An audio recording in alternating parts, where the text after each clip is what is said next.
As far as the role of muscle when it comes to weight loss, I love your educational piece here. So let's talk about supporting that lean mass development with whey and specifically with isogenics. And I'd love for especially those new people on the line, if Dr. Colgan, you could do a comparison of that our whey protein compared to other whey proteins on the market. Oh, sure. Okay. Well, yeah, and when I started investigating this in the 80s, at Rockefeller University, we had an enormous number of different ways that started to come out then, and they were all over the place, and they had all sorts of different structures. So we tried to test. We tested a lot. And I found that the one that I'd been working on in New Zealand before I came to the United States turned out to be the best. And so I set out to find out why it was the best. And I came up with a few things. One was the method of extraction, which was developed by the New Zealand Dairy Board in the 80s, which was a cold cross-flow membrane extraction, which did not denature the protein. Now, most whey that you buy is denatured. That is, it's extracted with heat or acids or salts, which is the easiest extraction method. But in doing so, you break down these essential keys between amino acids called sulfur bonds, and they shape the amino acid into a little key that fits into the gene expression lock in the body and turns on the protein function. Now, we didn't even know, we knew that some of these ways were not working because they were denatured, but we didn't even know this till about 1995 or 96, and it wasn't really accepted till about 2000. But it's absolutely well known now that if you break down the dipeptides and the tripeptides, these little keys, then the protein's not going to work.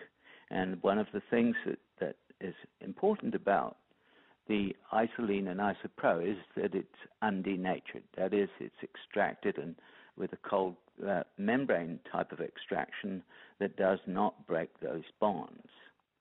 So that's one thing. The second thing, and again, when I was looking for it, we didn't realize it at the time, but around about 82% of all cattle in the United States are fed in what are called confined animal feeding operations.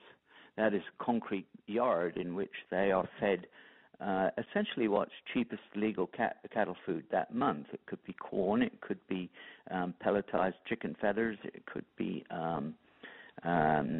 wheat, it could be hay. And this is an unfortunate development of agribusiness in the United States from the 1950s. And I haven't got time to, to explain all of that, but it really started out with the making of NPK fertilizers, which made it impossible for people to do traditional farming because they were so cheap. And so, but that's a whole other story.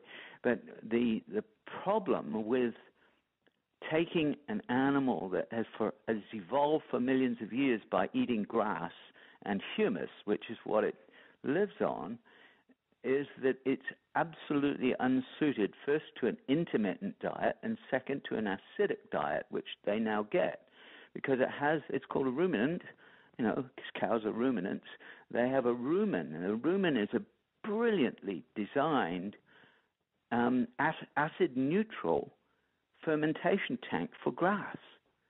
That's absolutely, it is so miraculous, and yet we try and feed it things like corn, and it doesn't work.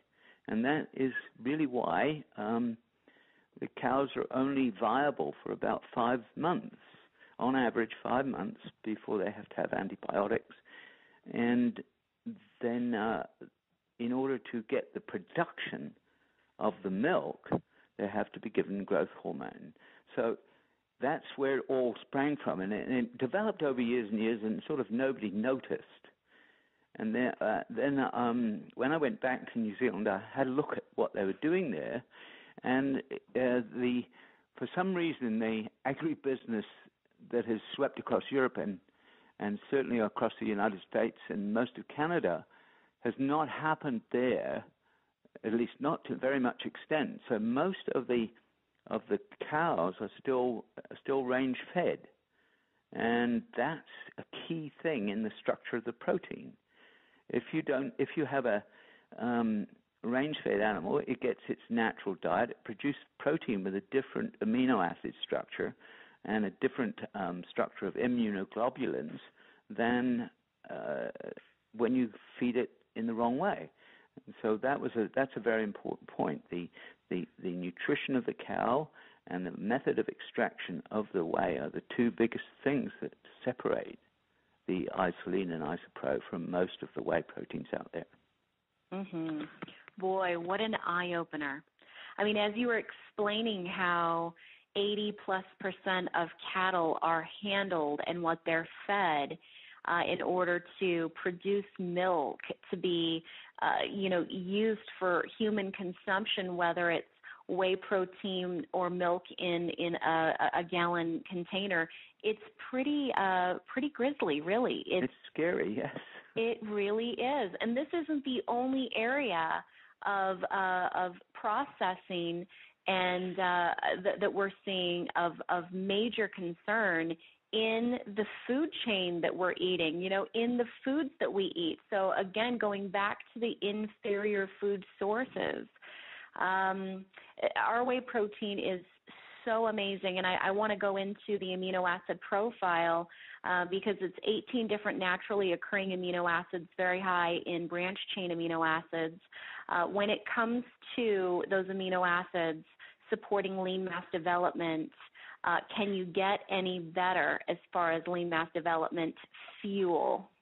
No, I think probably the best way for me to explain it is for some reason that we don't know. We really don't know why this is, but for some reason the amino acid profile of whey protein concentrate, at least undenatured whey protein concentrate, matches the profile of human tissue. And it's just fortunate it happened that way. I mean, it happens sometimes in nature, but there's a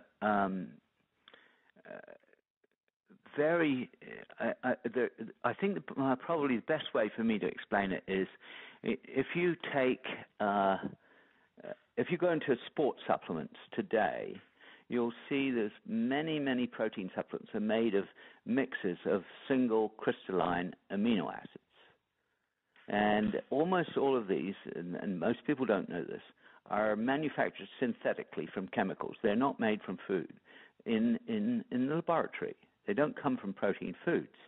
So there are a lot of differences in chemical structure, and they don't work very well anyway, even though we thought they did in the 1980s and 90s when they first came out. But what we didn't realize then was that most athletes that we were trying to test were on inferior protein nutrition. So mostly what we were doing by supplementing specific amino acid mixes was filling in some of the deficiencies. But unfortunately, of course, it got picked up by commercial interests, and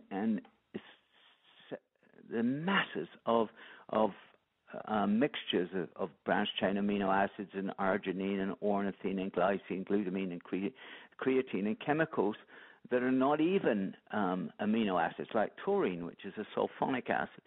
But the real problem with them is that protein nutrition, we know now from the 21st century molecular chemistry that's developed, is much more complicated than we thought, much more complicated.